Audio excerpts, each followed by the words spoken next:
Welcome to the Dresden Nexus podcast. I'm your host, Atika Faris-Saleh, and today we're joined by Dr. Martin Gillo, former Director of Human Resources at AMD, first in the Silicon Valley in California and then in Geneva before serving the same role in the Silicon Valley of Saxony in Dresden.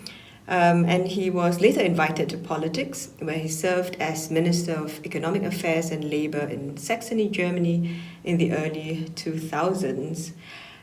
This year marks a special occasion as we celebrate the 50th anniversary of the United Nations University.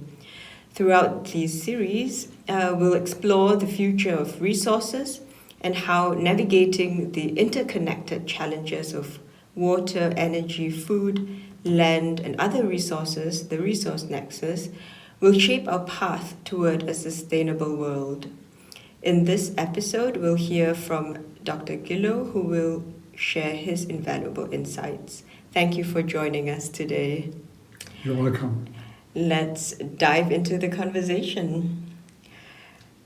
Now, what motivated you to develop the scenario planning extreme methodology, and how does it differ from traditional scenario planning approaches? Scenario planning extreme is a method that I was fascinated by because it helps us focus on how do we prepare for a future in very different times.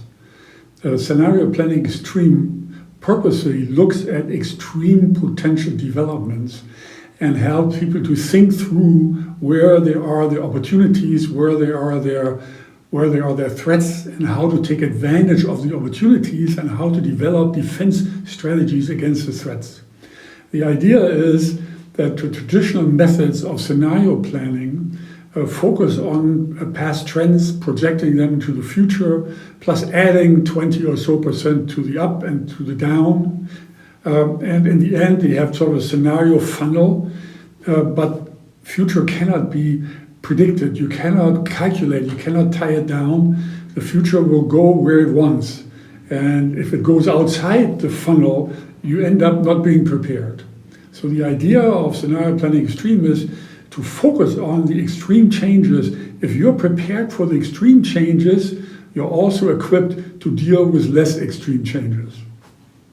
Thank you for that. And I was actually one of the privileged ones who also had the experience to learn firsthand from your workshop. Given your recent collaboration with UNU Flores, how do you see scenario planning extreme integrating with AI technologies to address complex resource management challenges? I think this is a perfect match, because scenario planning helps us to think through scenarios that the general public is not yet prepared to focus on. You know, the life, when you're looking at the future, what stands against us are things that we don't know, things that we think we know but may not be there, and things we don't want to recognize even though they are there because they disagree with what we would like the future to be. So scenario planning helps us in a playful way to explore the extremes and to recognize we have solutions, we can find solutions, and we can thereby help people overcome their fears because they know there are solutions that they can support and that they can go with.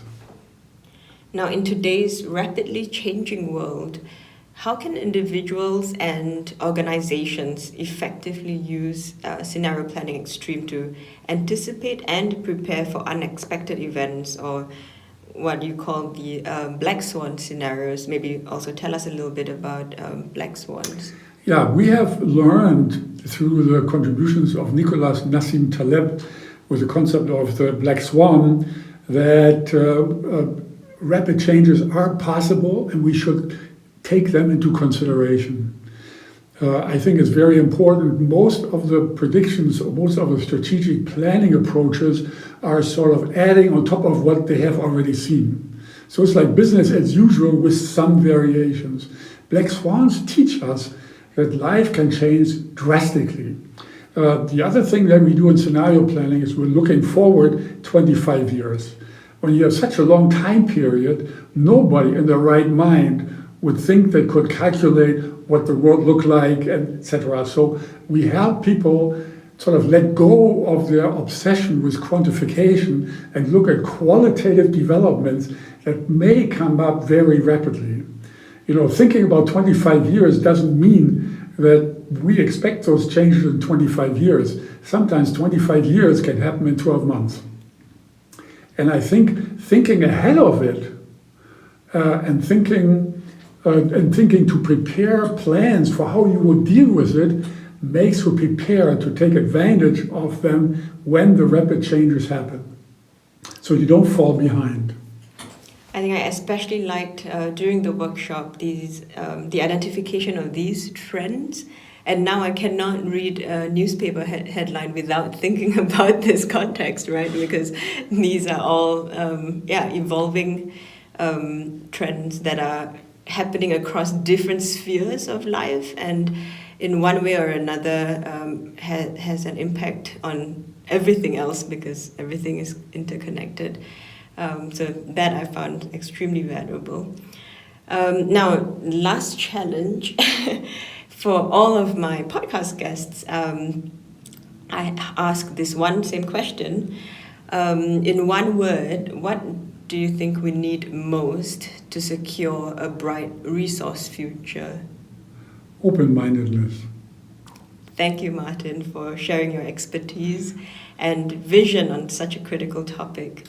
It's conversations like these that help us reimagine the future of resources, of sustainability, and the world we live in. We hope you enjoyed this episode and that it sparked new ideas on how we can all contribute to a more sustainable and equitable future. Scenario Planning Extreme now is available as a book with a subtitle, "If You're Not Going Too Far, You're Not Going Far Enough." It is available. It shows how in 10 steps open-minded teams can focus on very complex issues and be just as competent in their results as learned experts. Stay tuned for more episodes of the Dress the Nexus podcast, where thought leaders from around the world come together to explore solutions to the resource nexus. Until next time, I'm Atika Fayer Saleh, and thank you for listening.